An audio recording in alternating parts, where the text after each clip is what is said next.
ஒரு தடை விழுந்திருக்கிறது. ஏன் மகுடம் தயாராகவில்லையா? இல்லை. பிறகு காரணம்?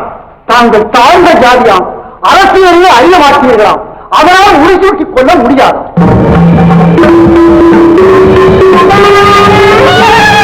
தாழ்ந்த ஜாதி, அரசியலை அறியாதவன் யார்? தானும் நாடும் ஒன்றன கண்டு தன்னையே வந்த மன்னன் சிவாஜி தாழ்ந்த ஜாதியா? மன்னர் குலத்திற்கு மகுடம் தாங்க முடியாதா? தாத்தாரிய தந்த புறவியில் அமர்ந்து ஆத்தெழுந்த சிவாஜியை கண்டு நாட்டுக்குடைய நல்லவன் என்றும் போர் வாட்டு முழக்கும் மன்னவன் என்றும் ஆரத்தி எடுத்த மக்கள் அங்கே ஓரத்தில் நின்று வெற்றி வரட்டும், அதன் சாரத்தை அனுபவிப்போம் என்று காத்திருந்த இந்த ஆணவக்காரர்கள் உரைத்து வாழையெடுத்த ஒவ்வொரு கணமும் மராட்டியம் மராட்டியம் என்றே முழங்கி இவையெடுக்க துடித்த வேங்கை போல் எங்கே பகைவர் எங்கே பகைவர் என்று தேடி கரைபடியாத என் அன்னை நாட்டை காப்பேன் காப்பேன் என சூளுரைத்து இந்த நாடு என் சொந்த நாடு, இந்த மக்கள் என் சொந்த மக்கள், உயிரினிய என் மக்களுக்காக ஓடினேன், பகைவரை தேடினேன், வாழ்கொண்டு சாடினேன், வெற்றியை நாடினேன். பகை தேடி வெல்ல மட்டும் உரிமை உண்டாம், முடிசூட்டிக் கொள்ள மட்டும் தலை செய்வாராம். அரசியலை நான் அறியாதவனா? அரசு வித்தைகள் புரியாதவனா? எவனோ வந்தவன் சொன்ன வாய்ப்பறை கேட்டு நொந்து போக நான் நோயாளி அல்ல. என்னை விட்டொருவன் இந்த தலைமையாளர் தகுதியை அடைந்து விட்டானா?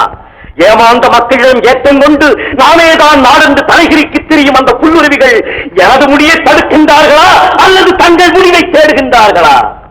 அதோ தோர்னா கொட்டிய முரசும் கூவிய படையும் எட்டிய படையும் எழுந்து நடந்து கோட்டை மதலை சுற்றி வளைத்து வேட்டையாடி வெற்றி படைத்து வாழ்க சிவாஜி வாழ்க வந்து வாக்குரை கூறி வழங்கிய போது ஓஹோ என்று எதிரொலித்ததே இந்த கோட்டைதான். அதோ புரந்தர். போகாதீர்கள், படைபலம் அதிகம், கோட்டை முன்னால் தடைகளும் அதிகம். ஒற்றன் தடுத்தான் ஒரு நாள் என்னை. இழுப்படிந்தோரலாம் இல்லத்தில் இருங்கள், கோழைகள் விலக வீரர்கள் வரட்டும், ஏறு முன் நேரி என எக்கால விட்டு பகைவர் தலைகளை கரியென கொய்து முரசம் ஒலித்து நான் முழக்கிய கோட்டை இதுதான், புரந்தம் இதுதான். அதோ ராஜகிரி. ஆடுவார் ஆட்டமும் பாடுவார் வாட்டுமாய் அந்நியர் கழித்திருக்க யாரது மண்ணிலே யாரது நாடகம் பார்ப்போம் என்று நான் படையெடுக்க என்னடா முடியும் உன்னால் என்று என் எதிரிகள் கொக்கரிக்க இதுவும் முடியும் இன்னமும் முடியும் என்று நான் வாழெடுக்க கட்டையர் கூட்டம் உள்ளம் கலங்க மராட்டிய மண்டல மக்கள் கழிக்க நான் கட்டி காத்த கோட்டை இதுதான். அதோ கல்யாண்.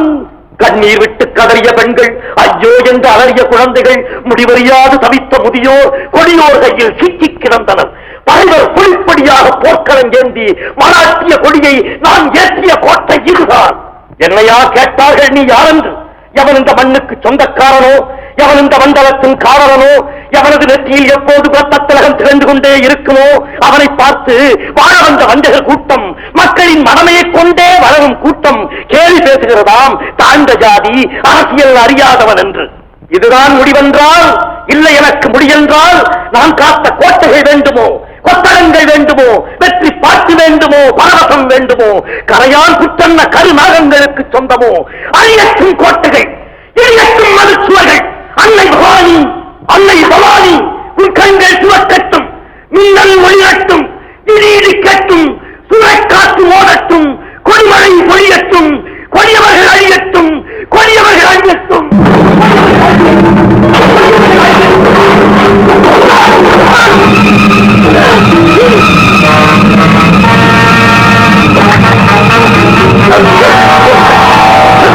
மூலக்கோளாறு ஏற்படும். நீங்க கண்டிப்பா 3 நாள் ரெஸ்ட் எடுத்து ஆகணும். மறுபடியும் சாயந்தரம் வந்து பாருங்க.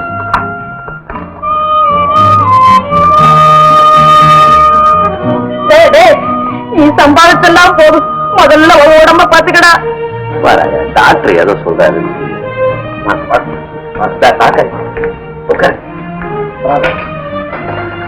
நீங்க ஒண்ணு கவலைப்பட வேணாம், நான் நாளைக்கே படப்பிடிப்பு வந்துடுறேன்.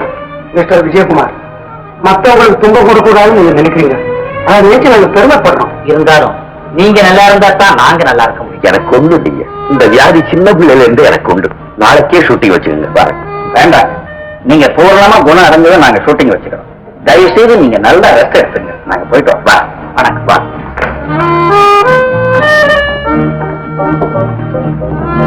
அண்ணே, வக்கீல் போன் பண்ணாரு. அண்ணனுக்கு உடம்பு சௌரியம் இல்ல, சாயங்காலமா போன் பண்ணுங்கன்னு சொல்லிட்டேன்.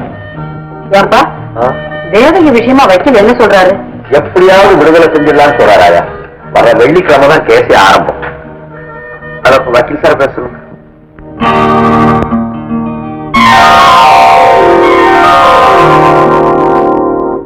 எம்எல்ஏ அளிக்கப்பட்ட சாட்சியங்களை கொண்டும் குற்றவாளி தானே முன்வந்தளித்த வாக்குமூலத்தின் பேரிலும் குற்றவாளி திட்டமிட்டு கொலை செய்யவில்லை என்ற காரணத்தாலும் இபிகோ 304 செக்ஷன் படி தேவகி குற்றம் புரிந்திருக்கிறார் என்று கண்டு அவருக்கு 5 வருடம் கடுங்காவல் தண்டனை விதித்து தீர்ப்பளிக்கிறேன்.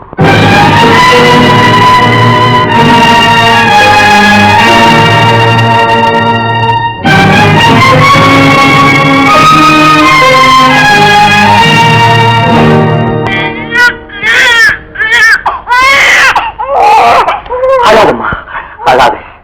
எல்லாத்துக்கும் நான் சேர்த்து உங்க அம்மா அழுதுட்டாள, நீ அழுது அழுகாது.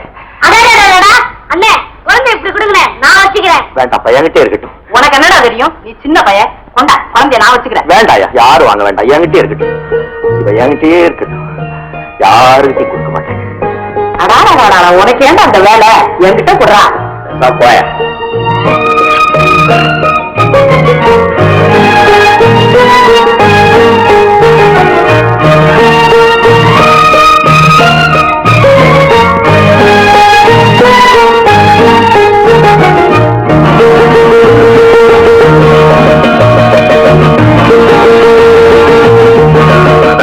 போதுமா?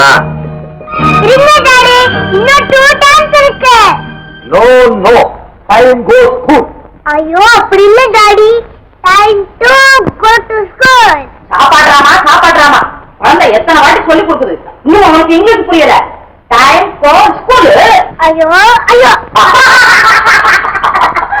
அண்ணே, நான் நினைக்கிறேன் ஸ்மூத்திக்கு ஸ்கூல் போற நேரம் ஆச்சு. நீங்க என்ன நினைக்கிறீங்க? நானும் அப்படிதான் சார் நினைக்கிறேன்.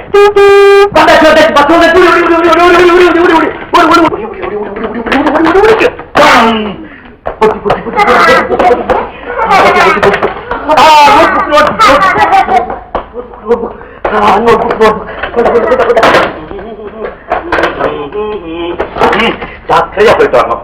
போயிட்டு வரேன் டாடி.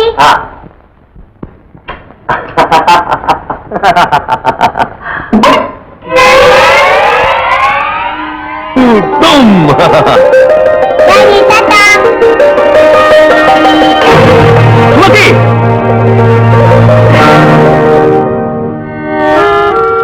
ரொம்ப நன்றி. அதனால என்ன சார், பரவாயில்ல, இனிமே இப்படி வேகமா வரக்கூடாது, தெரியுமா? சரி டாடி.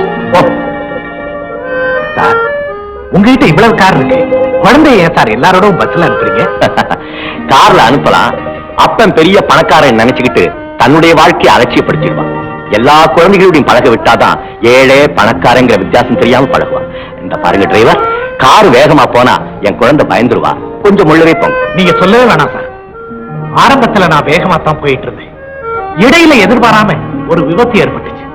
அதுல இருந்து நான் ரொம்ப மெதுவா போறேன் சார். நான் வர்றேன் சார்.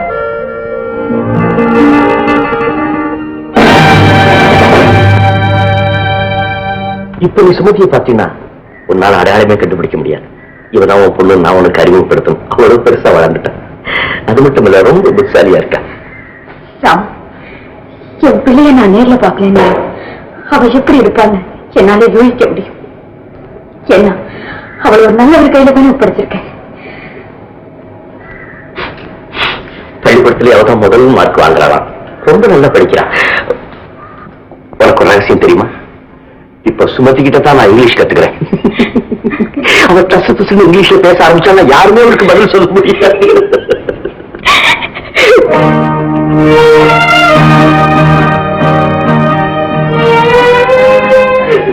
குழந்தை கூட இருந்து இதெல்லாம் பார்த்து அனுபவிக்க முடியலையேன்னு நினைக்கிறியா? நீ சொன்னதுனால தான் நான் அவளை இங்க கூட்டிட்டு வரல. இப்ப சொல்லு, நாளைக்கே அவளை இங்க கூட்டிட்டு. இந்த இடத்துல இந்த நிலைமையில என் மகன் என்ன பார்க்க வேண்டாம். நீதான் இன்னும் 6 மாசத்துல விடுதலை ஆயிட போறீங்க. அதுக்கப்புறம் எப்பவும் பொண்ணு கூடவே தானே இருக்க பாரு.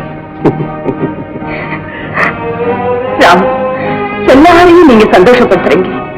உங்க சந்தோஷத்துக்காக ஒரு வாழ்க்கை அமைச்சுக்க கூடாதா? எத்தனை நாளைக்கு தான் இப்படியே இருக்க போறீங்க? இப்ப நான் ஒரு குழந்தைக்கு தருப்பேன். நான் அவன் மேல வச்சிருக்க பாசத்தையும் அன்பையும் வேற யாருக்கும் நான் பங்கு போட்டு கொடுக்க விரும்பல. சுமதியை வாழ வச்சு பாக்குறதா என்னுடைய லட்சியம். அதுக்காக தான் நான் உயிரோட இருக்கேன்.